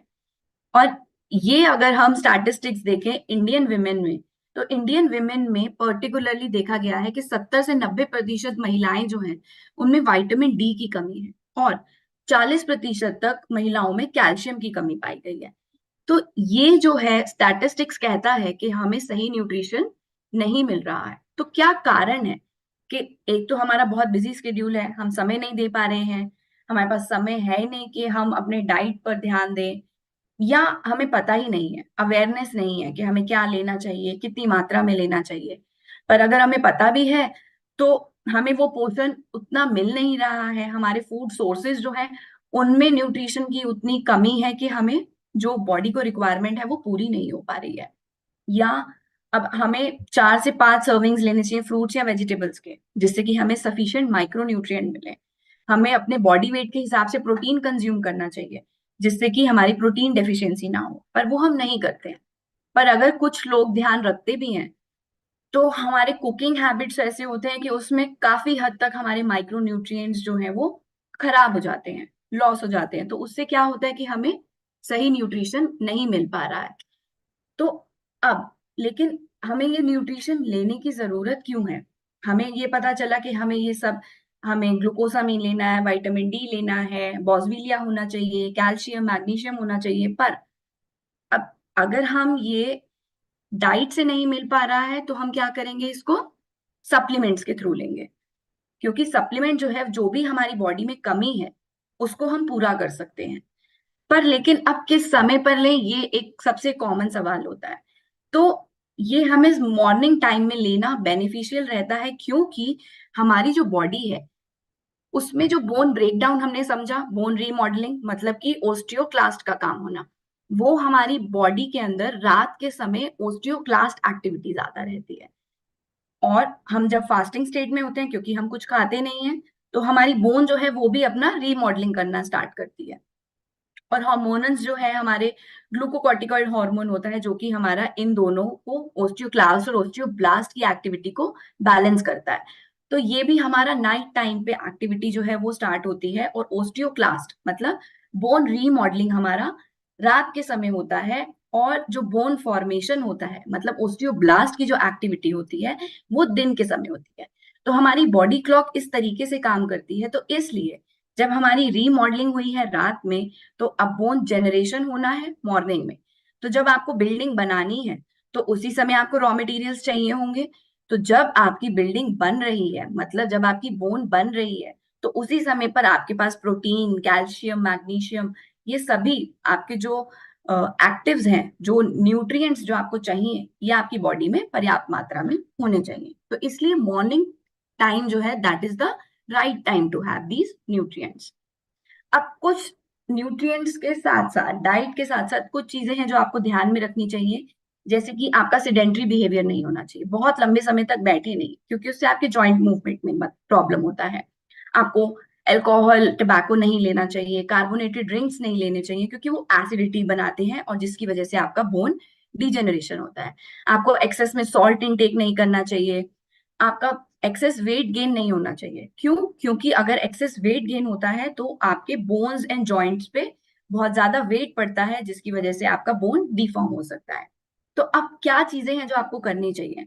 आपको फिजिकल एक्टिविटी करनी चाहिए, आपको एक हेल्दी डाइट लेनी चाहिए जो पोषण से भरपूर हो, आपको प्रोटीन सही मात्रा में लेना चाहिए, आपको फ्रूट्स एंड वेजिटेबल्स लेने चाहिए, आपको धूप में भी जाना चाहिए क्योंकि वो आपके विटामिन डी को बनाने में मदद करेगा, और इसके साथ साथ आपको पर्याप्त नींद भी लेनी चाहिए, जिससे कि आपका हार्मोनल बैलेंस जो है वो सही रहे।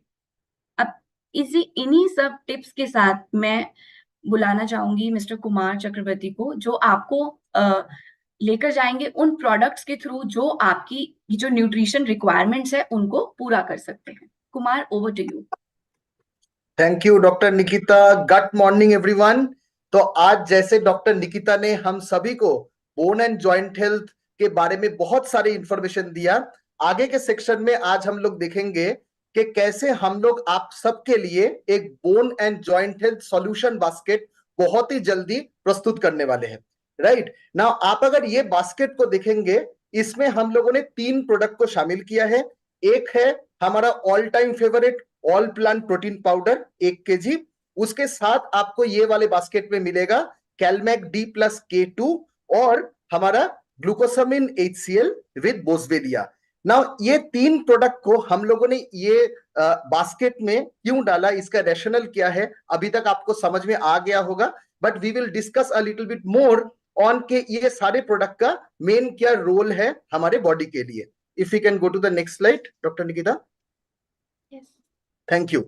सो फर्स्ट ऑफ ऑल अगर आप देखेंगे Nutrilite all plant protein powder, what is the rationale के ये प्रोडक्ट को हम लोगों ने क्यों डाला।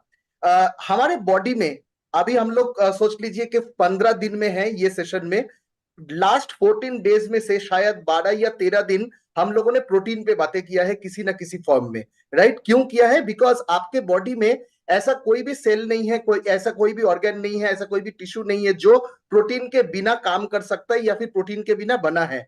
सिमिलरली अगर हम लोग बोन्स के बारे में बात करें, bones is also not an exception. हमारे बोन में भी जैसे डॉक्टर निकिता ने आपको एक स्लाइड में अभी अभी दिखाया था कि आप अगर देखोगे 1/3 of the bone mass, right, हमारे बोन मास बनता है क्या चीज से, प्रोटीन से। वो प्रोटीन आपका कोलाजन प्रोटीन हो सकता है, नॉन कोलाजन प्रोटीन हो सकता है, लेकिन बनता तो प्रोटीन से ही। तो वो प्रोटीन एक मैट्रिक्स देता है, एक स्ट्रक्चर देता है आपके बोन में, जिसमें आपका बाकी मिनरल्स जैसे आपका कैल्शियम हो गया, फास्फोरस हो गया, ये सारी चीज रहता है। So that is why protein के बिना आपका बोन फॉर्मेशन कभी नहीं हो सकता। हेंस प्रोटीन का एक बहुत इंपॉर्टेंट रोल है in having a strong bone. Right now अगर हम लोग ये प्रोटीन के बारे में बात करें तो ऑफ कोर्स प्रोटीन हम लोगों को खाने से मिलता है, लेकिन क्या आजकल हम लोगों को खाने से इनफ प्रोटीन मिल रहा है? रिपोर्ट्स आर सेइंग दैट 80% लोगों को अपने खाने में इनफ प्रोटीन नहीं मिलता है। तो अगर प्रोटीन खाने में नहीं है तो उसको सप्लीमेंट करने का जरूरत है। राइट और अगर सप्लीमेंटेशन का जरूरत है, वहां पे Nutrilite all plant protein powder से ज्यादा अच्छा प्रोटीन मार्केट में कुछ हो ही नहीं सकता। नाउ व्हाई डू आई से सो, बिकॉज आप अगर देखोगे एक जगह पे क्लियरली डॉक्टर निकिता ने आज हम लोगों को समझाया कि बहुत सारे ऐसे एमाइनो एसिड है, एसेंशियल एमाइनो एसिड है जो हमारे बोन जब फॉर्म होता है, ऑस्टियोब्लास्ट एक्टिविटी। राइट ऑस्टियोब्लास्ट का मतलब क्या है, जैसे हम लोग बैंक में पैसा जमा करते हैं, राइट, वैसे नया नया बोन सेल फॉर्म होना, तो वो ऑस्टियोब्लास्ट एक्टिविटी को बढ़ाता है। Right there are certain amino acids जो आपका बोन सेल का घटना उसे कम करता है, आपके बॉडी में मिनरलाइजेशन, कैल्शियम को बढ़ाना, उसमें हेल्प करता है। तो ये सारे चीजों में ये सारे एसेंशियल एमाइनो एसिड्स का जरूरत है जो इंश्योर करता है कि आप जब ऑल प्लांट प्रोटीन पाउडर सुबह सुबह लेते हो तो यू कैन बी श्योर कि आपके ये 9 एसेंशियल एमाइनो एसिड और बाकी एमाइनो एसिड्स भी आपको एक साथ आपके खाने से मिल जाए। राइट नंबर 2 पॉइंट अगर देखा जाए दैट इज के प्रोटीन का एक तो हो गया कि मैंने कितना प्रोटीन लिया, लेकिन उसके साथ साथ बहुत इंपॉर्टेंट है कि मैं जो प्रोटीन ले रहा हूं whether that protein quality is good और नॉट। और अगर डाइजेस्टिबिलिटी के बारे में बात करें, Nutrilite all plant protein powder का डाइजेस्टिबिलिटी स्कोर जो है, protein digestibility corrective amino acid score जिसे हम लोग कहते हैं, that is 1 which is the highest. Right so in that way अगर देखा जाए तो this is the best protein that you can take, totally tasteless है। इसीलिए जैसे हम लोगों ने बहुत सारे रेसिपी आपको दिया है, वो सारे रेसिपीज में आप प्रोटीन को डाल सकते हैं। हम लोगों ने तो बस 21 या फिर 40 रेसिपीज शायद आपके साथ शेयर करेंगे, बट आपके घर में ऐसा और शायद 100-200 रेसिपी आप रेगुलर जानते हो जो आप बना सकते हो, और वो सारे चीजों में आप ये प्रोटीन को डाल के अपने बोन्स को और स्ट्रॉन्ग बनाने में ये आपको हेल्प कर सकता है, along with other body functions जो ऑफकोर्स आपको प्रोटीन हेल्प करता है। Next slide please. नाउ अगर अगला प्रोडक्ट हम लोग देखें that is Nutrilite Calmag D+K2।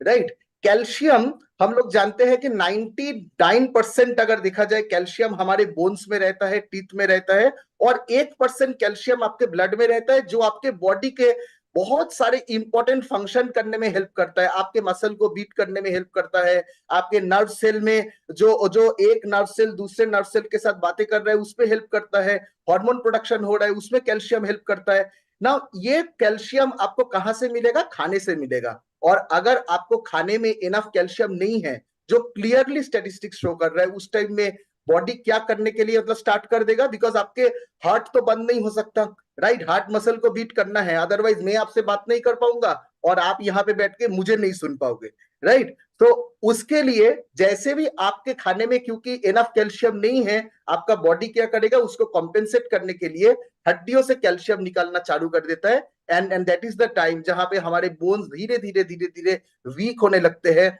और हम लोग धीरे धीरे ऑस्टियोपिनिया से लेके ऑस्टियोपोरोसिस तक पहुंच जाते हैं, राइट? नाउ ये वाले कंडीशन को रोकने के लिए हम लोगों को मतलब अच्छे मात्रा में कैल्शियम लेना चाहिए। 30 साल तक जितना कैल्शियम आप लेते रहोगे, बैंक में आपका उतना पैसा जमा होता रहेगा, आपके बॉडी का कैल्शियम बैंक में, राइट? और 30 साल के बाद उसे मेंटेन करने में भी बहुत जरूरी है, सो दैट आपके बाद में कोई प्रॉब्लम ना आए, राइट? नाउ ये एक सप्लीमेंटेशन अगर हमें करना है, वहां पे कैलमैग हमारे पास बहुत दिन का प्रोडक्ट है। And I would say Nutrilite में one of the most powerful product हमेशा हमेशा से रहा है कैलमैग डी, राइट? और ये कैलमैग डी को और ज्यादा पावरफुल बनाया गया है with the introduction of the new product which is our कैलमैग D plus K2। इसमें 6 एसेंशियल न्यूट्रिएंट्स है, इसके बारे में हम लोग बात करेंगे। एक तो इसमें कैल्शियम है जो सबसे ज्यादा इंपॉर्टेंट है आपके बोन्स के लिए।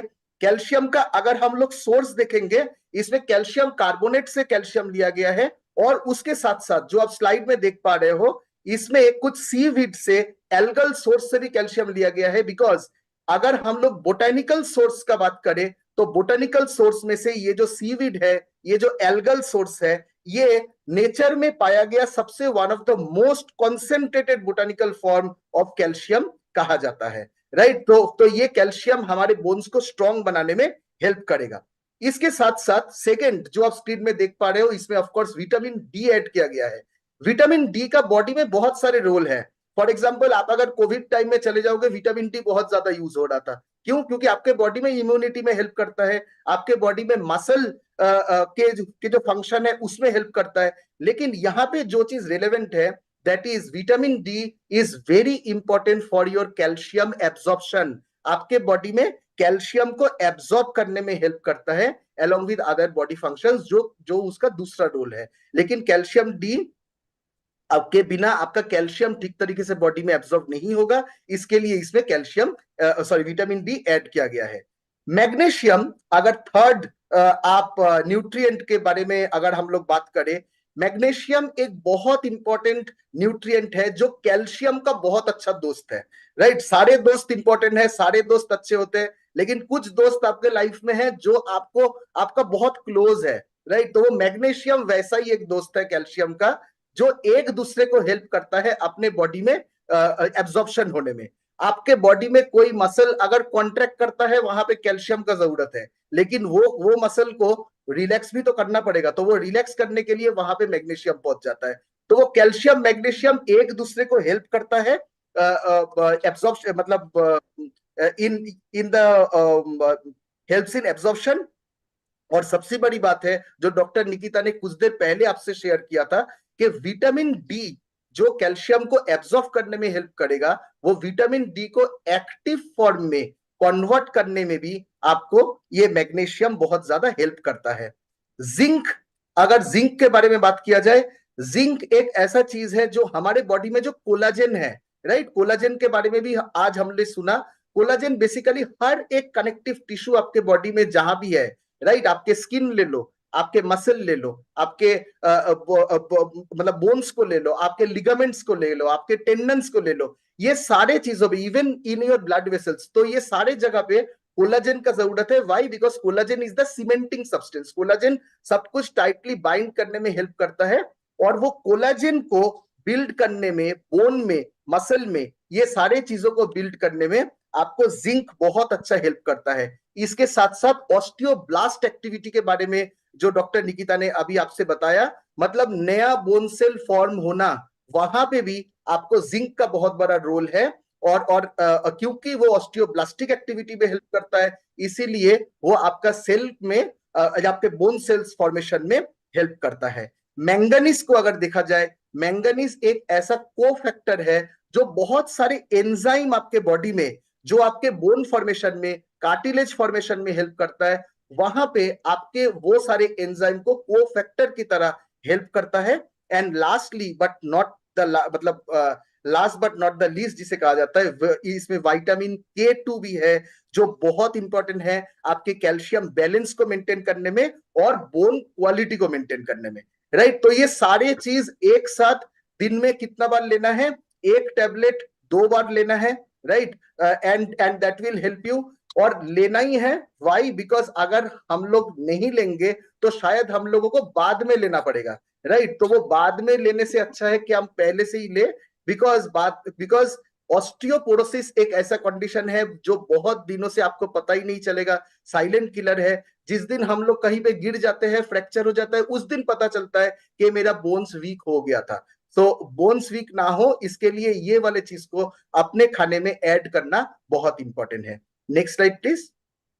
अगर थर्ड प्रोडक्ट को देखा जाए, जो एक और बहुत ही पावरफुल प्रोडक्ट है न्यूट्रिलाइट कैटेगरी में, which is our glucosamine HCl with boswellia, right. हमारे कोई भी मतलब हमारे बोन्स में, हमारे जॉइंट्स में, दो बोन के बीच में जो जॉइंट है, वहां पे कार्टिलेज रहता है, राइट। और ये कार्टिलेज कैसा है? कार्टिलेज होता है एक कुशन की तरह, राइट। जैसे मैं अभी एक सोफा में बैठा हूं और आपसे बात कर रहा हूं, तो मैं जब सोफा में बैठा हूं, I am sitting comfortably, right. लेकिन अगर सोफा बहुत पुराना हो गया, राइट, अगर इसमें जो फोम है, इसके ऊपर में जो जो सारे कुशनिंग दिया गया है, वो अगर धीरे धीरे निकलना चालू हो गया, तो 30 साल बाद, 40 साल बाद क्या होगा? सोफा में जो स्प्रिंग है, वो स्प्रिंग निकल के आ जाएगा। तो वो स्प्रिंग के ऊपर अगर मैं बैठा रहूंगा तो फिर कैसा फील होगा? मैं आपसे इतने आराम से बात कर पाऊंगा? कभी नहीं। सिमिलरली हमारे बोन्स में भी, पार्टिकुलरली जो हमारे वेट बियरिंग जॉइंट्स है, वहां पे जो कार्टिलेज रहता है, उम्र के साथ साथ ये बोन्स में वो धीरे धीरे कार्टिलेज निकलना चालू हो जाता है। और वो कार्टिलेज जैसे ही आपके बॉडी में कम हो गया, ये दो बोन एक साथ बहुत ही क्लोजली आ जाएगा। एंड जैसे ही ये क्लोजली आ जाएगा, देयर विल बी फ्रिक्शन, और फ्रिक्शन होने से दर्द हो सकता है, सूजन हो सकता है। इसीलिए आप देखते हो कि आप सीढ़ी में जैसे चढ़ते थे, आजकल आप चढ़ नहीं पा रहे हो, या फिर आप पूजा करने में जब बैठ जाते हो जमीन पे, उठने के टाइम में आपको तकलीफ हो रहा है, राइट। नाउ ये सारे सिग्नल है कि हम लोग पहले से शायद अपने बोन या जॉइंट को हम लोगों ने इनफ नजर नहीं दिया, या फिर इनका इनफ केयर नहीं लिया। ग्लूकोसामिन जो चीज है, this is a natural substance, right, जो आपके बोन, जो आपके जॉइंट में नेचुरली मिलता है। और ये ग्लूकोसामिन अगर हम लोग ऐड करते हैं, जो ये ग्लूकोसामिन HCl यहाँ पे आप देख रहे हो, ये आपको क्या करेगा? आपके जॉइंट के फ्लेक्सिबिलिटी को फिर से रिवाइव करने में हेल्प करता है, ताकि हम लोगों का कोई भी जॉइंट मूवमेंट में प्रॉब्लम ना हो, तो वहां पे आपको हेल्प करेगा। बोसवेलिया एक गम लाइक मतलब प्लांट से लिया जाता है, और एक गम लाइक सब्सटेंस है। उसमें आपका easy movement of your joints में, मतलब आपके घुटने में या फिर और जो जॉइंट्स है, वो इजीली मूव हो पाए, उसमें आपको हेल्प करने में हेल्प करता है। और उसके साथ साथ एक स्लाइड में डॉक्टर निकिता ने आपको दिखाया था, शायद आपको याद होगा, कि आपका कोई भी दर्द होना या फिर सूजन होना, ये सारी चीजों को भी ये बोसवेलिया रोकने में हेल्प करता है। इसमें ब्रोमेलिन भी है, जो एक नेचुरल एंजाइम होता है, और जो हमारे कनेक्टिव टिश्यू को हेल्दी रखने में हेल्प करता है। तो ये ग्लूकोसामिन HCl विद बोसवेलिया जो है, ये भी 2 कैप्सूल 2 बार दिन में अगर हम लोग ऐड करेंगे, तो ये हमारे जॉइंट्स को और हेल्दी रखने में बहुत अच्छी तरीके से हेल्प कर सकता है। So with that, I will end my part over here, and back to you, Dr. Nikita. Thank you so much Kumar. I hope आप लोगों को बहुत अच्छे से समझ आ गया होगा कि जो न्यूट्रीलाइट के ये प्रोडक्ट्स हैं, वो कैसे आपकी मदद कर सकते हैं आपके न्यूट्रिशन रिक्वायरमेंट को पूरा करने के लिए, जिससे कि आपके बोन्स एंड जॉइंट्स हेल्दी रहे। तो इसी के साथ हम आज के हेल्दी हैबिट की ओर चलेंगे। तो आपको क्या करना है? तो आज का हेल्दी हैबिट रहेगा कि आपको वेट बियरिंग एक्सरसाइजेस करने हैं। मतलब वेट लिफ्टिंग वाले एक्सरसाइजेस करने हैं अपने रूटीन में। तो अब क्यों करना है? क्योंकि इससे आपकी बोन हेल्थ जो है वो इम्प्रूव होगी। तो कैसे कि जैसे कि आप ब्रिस्क वॉक करें, आप जॉगिंग करें, रनिंग करें, कोई भी स्पोर्ट्स आप जो खेलते हैं वो खेलें, स्टेयर्स क्लाइंब करें या डांसिंग करें। तो इससे क्या रहेगा कि आपका बॉडी का मूवमेंट जो है वो बहुत ज्यादा रहेगा। तो जो भी आपके हाई जंपिंग एक्सरसाइजेस हैं या जिसमें आपका बॉडी का मूवमेंट बहुत ज्यादा है, आप वो एक्सरसाइजेस करें। रेजिस्टेंस ट्रेनिंग एक्सरसाइजेस करें, जैसे कि वो रेजिस्टेंस बैंड लें या फ्री वेट्स लेकर करें, पुशअप्स या पुलअप्स करें जिसमें आपके जॉइंट्स और आपका बॉडी वेट जो है वो मूव करे, या आप बैलेंसिंग एक्सरसाइजेस कर सकते हैं जो कि आपकी जॉइंट हेल्थ में हेल्प करेंगे। और स्पेशली जो ज्यादा एज की ओर बढ़ रहे हैं वो लोग जो है वो training exercise, balance training exercises करें। जैसे कि अब इसमें क्या कर सकते हैं, आप एक अनस्टेबल सरफेस पे मूव करें तो बैलेंस करें अपनी बॉडी को। कोई स्पॉन्जी मैट ले सकते हैं या कॉबल स्टोन्स के ऊपर चल सकते हैं। तो उससे क्या होगा कि आपकी बॉडी की बैलेंस करने की क्षमता जो है वो इम्प्रूव होगी, जिससे कि इन टर्न आपकी बोन एंड जॉइंट हेल्थ जो है वो बेटर हो सकती है। या उल्टा चलना, वॉकिंग बैकवर्ड्स, उल्टा चलें या स्टेप अप्स करें। तो स्टेप अप्स में भी आपके जॉइंट्स जो है वो ज्यादा मूव करते हैं। तो ये कुछ एक्सरसाइजेस हैं सिंपल जो आप अपने डेली रूटीन में इंक्लूड कर सकते हैं। तो आपको ये एक्सरसाइजेस एवरी डे इंक्लूड करने हैं to have your healthy bones and joints. तो अब इनको कैसे कर सकते हैं आप? कि धीरे धीरे शुरू कीजिए। अगर जो जो कर रहे हैं शुरू से वो बहुत अच्छी बात है, आप कंसिस्टेंट रहें। बट जो लोग कंसिस्टेंट नहीं है, जो नहीं करते हैं, तो आप धीरे धीरे शुरू कर सकते हैं। धीरे धीरे वेट इनकॉर्पोरेट करें और धीरे धीरे वेट बढ़ाएं समय के अनुसार। क्योंकि जब आप एक ही वेट पे कांस्टेंट बहुत समय तक एक्सरसाइज करते हैं तो क्या होता है कि उस वेट का आपकी बॉडी पर असर होना बंद हो जाता है। तो आप धीरे धीरे जैसे जैसे आपकी बॉडी उस वेट को अडॉप्ट कर सके, आप अपने वेट को धीरे धीरे बढ़ाएं और अपनी एक्सरसाइजेस में वैरायटी लाएं, जिससे कि आपके ओवरऑल बॉडी की मूवमेंट रहे। बैलेंसिंग एक्सरसाइजेस करें और उसके साथ साथ स्ट्रेंथ ट्रेनिंग करें, जिससे कि आपके मसल्स बिल्ड हो, आपकी बोन हेल्थ अच्छी रहे एंड आपके जॉइंट्स की हेल्थ भी अच्छी रहे। अब बेनिफिट्स क्या है वेट बेयरिंग एक्सरसाइजेस के? एक तो बोन डेंसिटी अच्छी रहेगी, मसल्स अच्छे रहेंगे जैसा मैंने आपको अभी बताया। तो जब आपके बोन की डेंसिटी अच्छी रहेगी, मसल्स अच्छे रहेंगे, तो ऑब्वियस सी बात है आपका मूवमेंट जो है और जो बैलेंस कोऑर्डिनेशन है वो अच्छा रहेगा। और जब आप ऐसी एक्सरसाइजेस करते हैं तो आपकी बॉडी का पोस्चर जो है, कई लोग होते हैं जिनकी स्पाइन झुकी हुई रहती है, बट जब आप ऐसी एक्सरसाइजेस स्टार्ट करते हैं तो आपका बॉडी का पोस्चर जो है वो ठीक हो जाता है। तो बॉडी का पोस्चर ठीक होता है, उसकी वजह से आपकी बोन का स्ट्रक्चर जो है वो अच्छा होने लगता है। और इसके साथ साथ आपकी ओवरऑल जॉइंट हेल्थ जो है वो बेटर होती है और आप ओवरऑल फिटनेस की ओर बढ़ सकते हैं।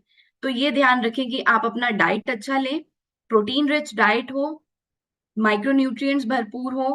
पर हालांकि वो पूरा नहीं हो पाता है, हम जितनी भी कोशिश करते हैं, तो उसको हम पूरा करें हमारे सप्लीमेंट से, और उसके साथ साथ ये हेल्दी हैबिट जो कि है एक्सरसाइज, उसको इंक्लूड करें। तो with this we will start our day with the shine mantra. That means we are going to start our day with gratitude and optimism. हम अपना दिन जो है एक पॉजिटिव सोच के साथ शुरू करेंगे। हम अपना डेली न्यूट्रिशन लेंगे और अपने दिन को शुरू करने के लिए क्लियर और पॉजिटिव इंटेंशन सेट करेंगे। एक कुछ नया सीखेंगे जैसा कि हमने आज सीखा है, और हम डेली एक्सरसाइज करेंगे। तो और ये हमारा आज का हेल्दी हैबिट भी है कि हमें वेट बेयरिंग एक्सरसाइज को अपने रूटीन में अपनाना है। तो इसी के साथ चलो चलते हैं हमारे recipe and exercise of the day के लिए।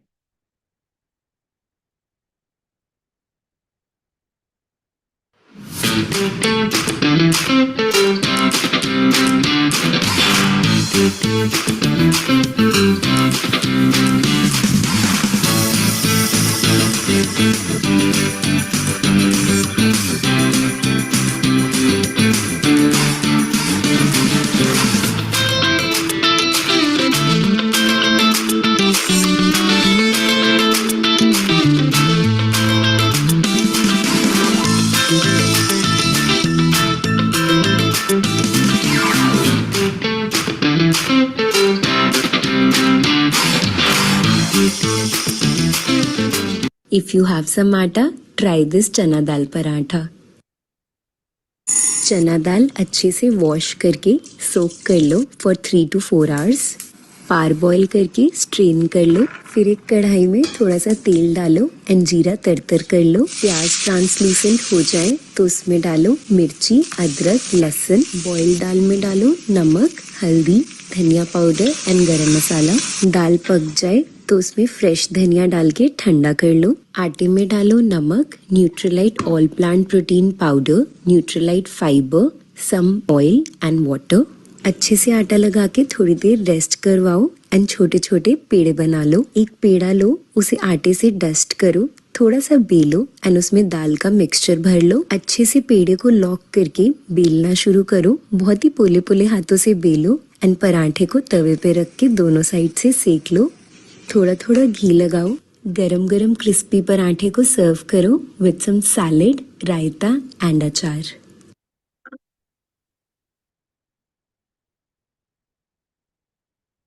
ये था हमारा बहुत ही हेल्दी बेवरेज जो कि है oat and strawberry smoothie and followed by chana dal paratha. तो आप इसको इसके न्यूट्रिशनल वैल्यू को बढ़ाने के लिए आप इसमें all plant protein and fibre add कर सकते हैं। चलिए चलते हैं आज के एक्सरसाइज सेशन के लिए।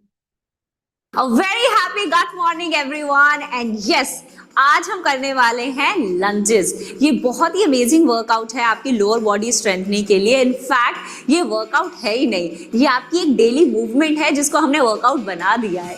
तो इस वर्कआउट को आज हम सीखेंगे और yes will also learn the modified version. लेकिन लंजेस का कोई एक मॉडिफाइड वर्जन है नहीं, ये एक बेसिक फॉर्म है। जिस तरह से आप सीढ़ियां चढ़ते हैं उतरते हैं वो एक लंज का ही फॉर्मेट है। फिर भी मैं आपको एक ट्रिक सिखाऊंगी जिससे आप स्टेबल हो सकते हैं और इसकी प्रैक्टिस कर सकते हैं। So let's get started. So let's get started with understanding the basic format of a lunge. In fact, जो lunge है ना, ये हमारी एक बेसिक मूवमेंट ही है। अगर हम उस मूवमेंट में थोड़ा और नीचे और थोड़ा और ऊपर चला जाए तो वो लंज का मूवमेंट बन जाता है। और जिस तरह से हम स्टेयर्स चढ़ते हैं ना, वो भी एक लंज का ही मूवमेंट है। तो अगेन इन इफेक्ट जो लंज वर्कआउट है ये आपकी डेली मूवमेंट का एक पार्ट ही है और लंजेस एज अ वर्कआउट करने से आपकी डेली मूवमेंट की इफेक्टिवनेस बढ़ जाएगी। तो लंजेस के लिए अगेन हम एक एथलेटिक स्टैंस में ही खड़े होंगे। आपके फीट हिप विड्थ अपार्ट रहेंगे, आपकी बॉडी आगे की तरफ झुकेगी नहीं बट यस स्लाइटली लीन रहेगी so that your core muscles are engage. मैं इसको साइड से दिखाती हूँ लेकिन पहले एक बार स्ट्रेट इसका बेसिक वर्जन समझ लीजिए। It's almost like stepping forward. अब जब आप स्टेप फॉरवर्ड करते हैं तो आपका जो बैक फीट है वो टोज पे आ जाएगा, पूरा पंजा जमीन पे नहीं रहेगा, सिर्फ टोज पे रहेगा। अब इस मूवमेंट में आप नीचे और ऊपर आएंगे। बेसिक लंज पल्स करते हैं। इस मूवमेंट में आप नीचे जाएंगे और वापस ऊपर आएंगे सेम पोजीशन पे। तो अब यहाँ से मैं नीचे गई और मैं ऊपर आ गई। So I am going down and up, down and up.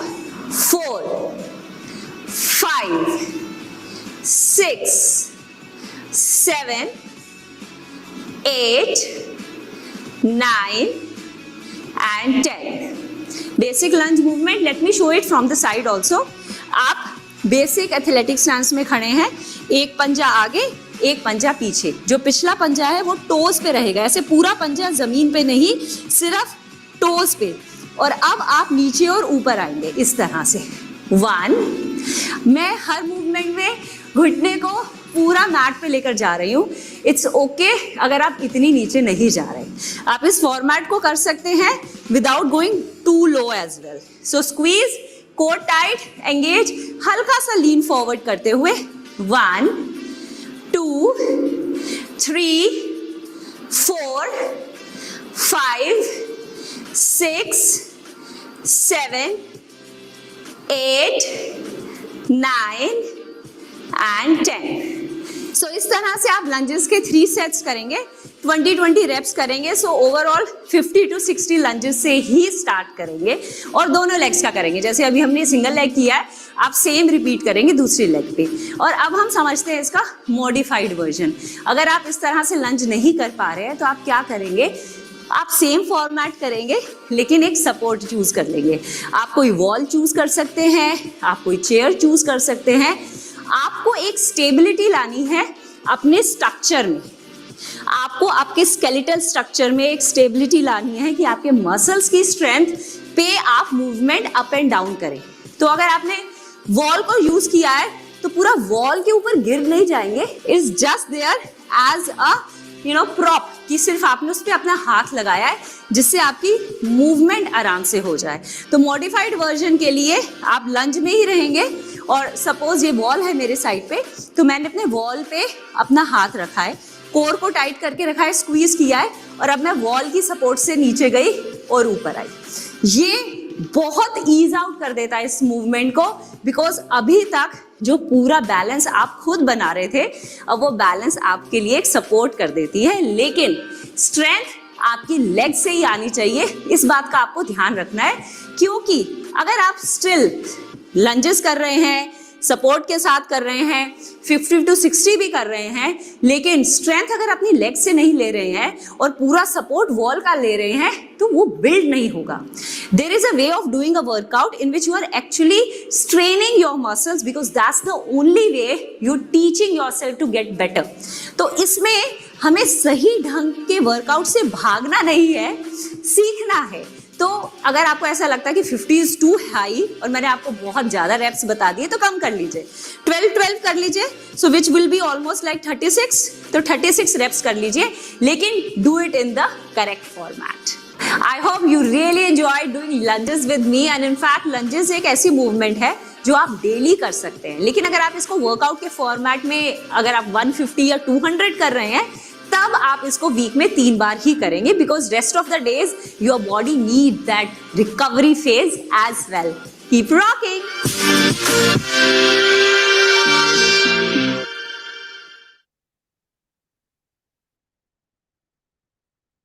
तो ये था हमारा हेल्दी रेसिपी एंड एक्सरसाइज आज के हमारे हेल्दी हैबिट से मैच करता है, दैट इज बैलेंसिंग। तो डू ट्राई इट।